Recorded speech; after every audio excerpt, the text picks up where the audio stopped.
Hi there, my name is Shelley with the Blooming Book, and today I'm here to talk to you about the Expanding Expressions tool. Now, this is a great tool to use anywhere from pre-K all the way up through 12th grade. I'm going to give you an example today using the story of the Three Little Pigs and the Big Bad Wolf. But again, it can be used across all grade levels. And when you use it, you could use it with vocabulary. You could use it for writing, for class discussions, for retelling, any of those things. I think you'll see that this is a very useful tool. So I went ahead and made my own. A lot of times if you look them up on Pinterest or something, you may see that they're often made with wooden beads. I teach most of my classes virtually, and I wanted something just a little bit bigger and that I could write on for my students. I found these simple pre-cut round pieces at Hobby Lobby. The brown one, which represents the wood bead, is actually made of just a brown cardstock. But the rest I purchased, punched the hole, added the little ring, so I could use this. Your kids could even have their own if that's something that you prefer. But let's go ahead and talk about it. So if I were asking my students, let's describe the Big Bad Wolf. Oftentimes they would say, well, he's bad. You know, he's a bad guy and he tries to eat the pigs. Well, what else do we know about them? So getting them to really expand on what they know and to say that verbally, and then also sometimes to write what they are talking about takes a little more prodding. And so this tool will really help you with that. So the green always refers to the group. So if I ask them, okay, well, that is good. Those are true things about the Big Bad Wolf. Now, what group or category does he belong to? They could come up with things like, well, he's an animal, so he's in the animal group. Or, well, he's pretend, so he's in the pretend versus the real group. The next card would be do. So you could ask them, what does the Big Bad Wolf do? Or if it were, for example, a tool, you could say, what do you do with it? So what does the Big Bad Wolf do? Well, he huffs and he puffs and he tries to blow down the little pigs' homes.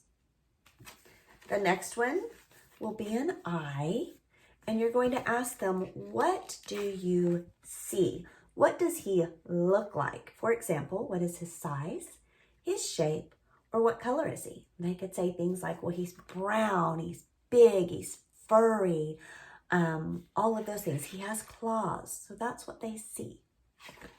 The next one, what is it made of, or what is he made of? Well, he's made of fur. He's an animal, so we know he has bones. Things like that. Again, if it were a tool, they could say it's made of metal, it has a wooden handle, something like that. The next one is parts. What parts does the Big Bad Wolf have? Well, think about if they were looking at a picture of the Big Bad Wolf and they were going to label him. That's kind of like this. What are the parts? Well, the parts are, he has 2 eyes. He has big, sharp teeth, 2 furry ears. He's got a tail. He's got fur. He's got some sharp claws. So those are things that make up the parts. Where would I find the Big Bad Wolf? Or if it were a tool, where would you use it or see it? Well, in this story, we would find the Big Bad Wolf going from the first little pig's house to the second to the third, and eventually running off into the forest. All right, the last card, and I really love this one too, it's what else do I know? So this could be prior knowledge, or it could be fun facts that they have about the Big Bad Wolf.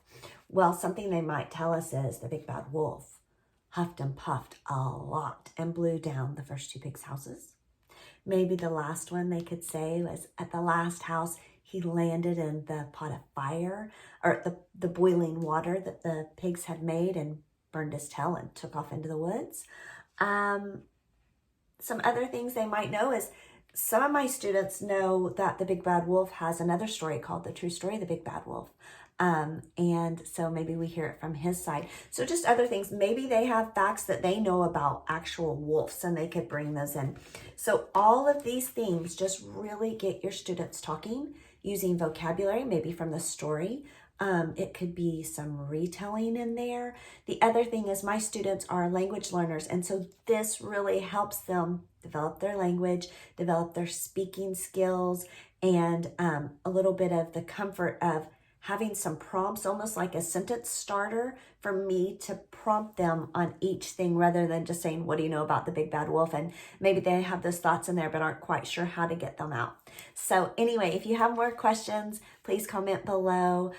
Would love to help you with this, but I love this tool, and I've also written a little bit about it in my blog post. So check that out on thebloomingbook.com. See you guys soon.